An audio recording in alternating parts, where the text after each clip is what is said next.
Candidates, get ready for the passage.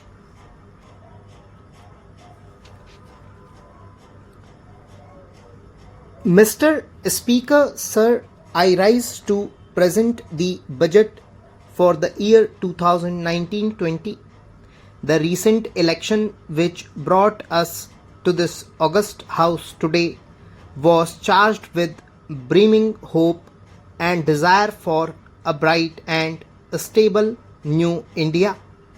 Like never before, India celebrated its democracy by coming out to vote in large numbers like never before. Voter turnout was the highest at 67.9%. Every section, young, old, first time voters, voters since the first general election, women all turned up to stamp their approval of a performing government. Through their ambiguous and firm mandate, they have reaffirmed putting the nation first. The people of India have validated the two goals for our country's future, that of national society and economic growth. The first term of Honorable Prime Minister Narendra Modi led NDA government stood out as a performing government, a government whose signature was in the last mile delivery.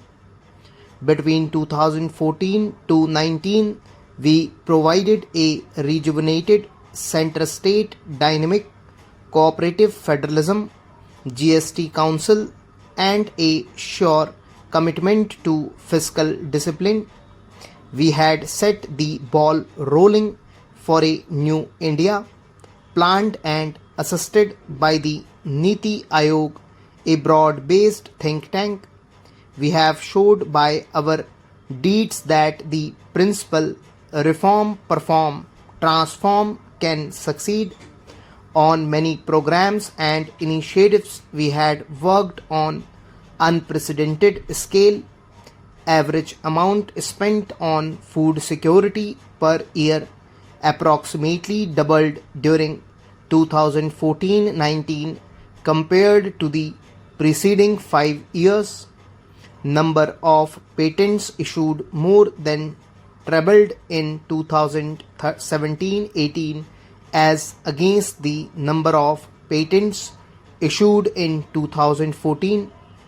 Our last mile delivery stood out, and the unknown citizen in every nook and corner of our country felt the difference.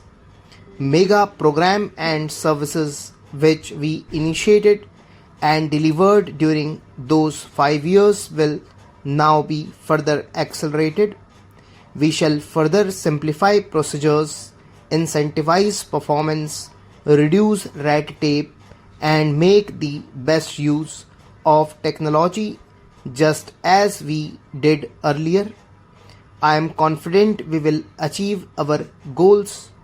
Our economy was at approximately US 1.85 trillion when we formed the government in 2014.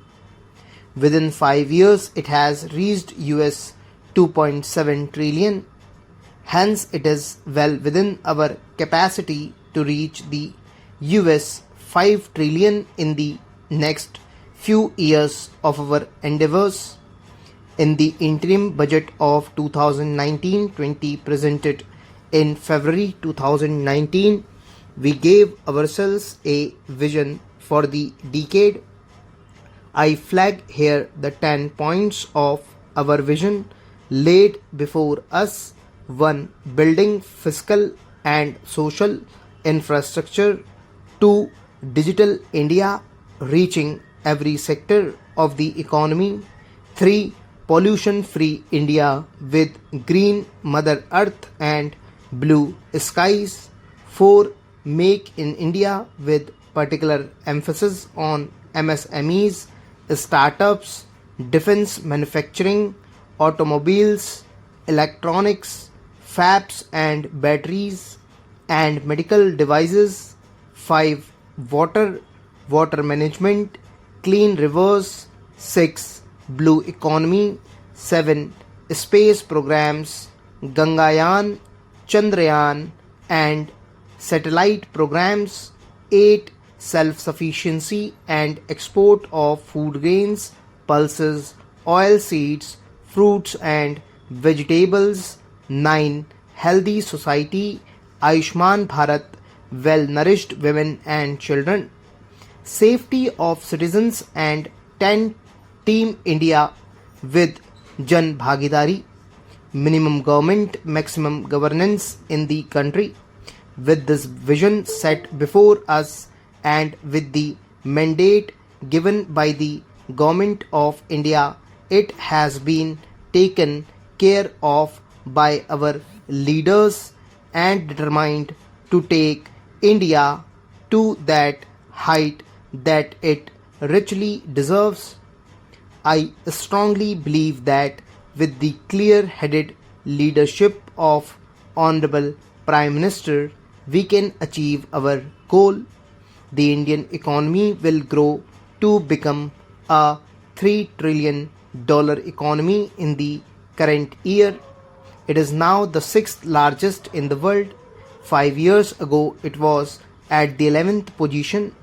In purchasing power parity terms, we are in fact the 3rd largest economy already, only next to China and the USA. To attain this and more, we need to continue undertaking many structural reforms.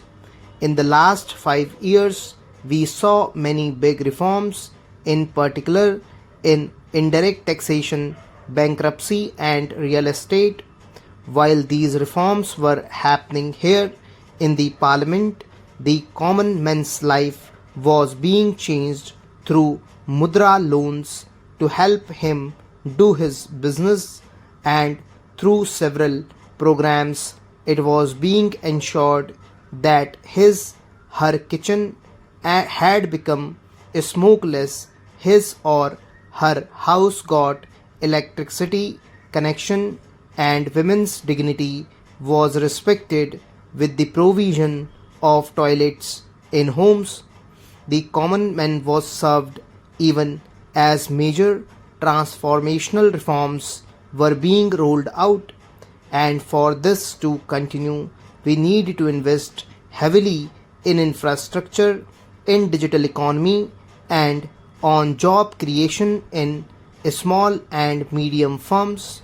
Respected speakers, sir, it took over 55 years for the Indian economy to reach $1 trillion, but when the country and her people hearts are filled with Asha, Vishwas and Akansha, that is when hearts are filled with hope, trust and aspirations, we in 5 years added $1 trillion. Today we are nearing a $3 trillion level. So when we aspire to reach a $5 trillion level, many wonder. I am happy to be able to speak in this house once again. I do so for the first time on this side of the house, and that makes me double happy.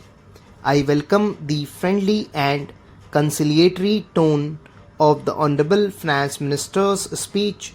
I think the tone and approach has changed over the last 3 or 4 weeks, and that augurs well for this bill. Although it will depend upon the outcome of this debate and the assurances that the government is able to give on many issues which he himself hinted are still outstanding issues and need to be resolved. If I may say, in the lighter vein, between 2011-14, I did virtually what was called travelling between my Prime Minister, the leader of the opposition in the Lok Sabha, the leader of the opposition in Rajya Sabha, and the empowered Council of State Finance Ministers. we tried to pass the GST bill with the support of the principal opposition party and we failed. In the last 18 months, the government tried to pass it without the support of the principal opposition party, and I am glad that you have also failed. Today, if we pass the bill, which I hope you will after we listen to your speech, it will be on the basis of serious discussions, serious negotiations, and serious debate. It is far too important legislation to be passed on a partisan basis. In fact, I commented once, I hope the finance minister will pass the bill not on the strength of numbers but on the strength of his arguments.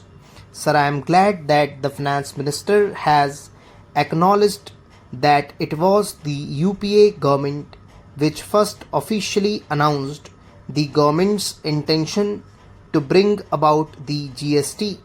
On the 28th February 2005, it was announced in the Lok Sabha in the course of the budget speech.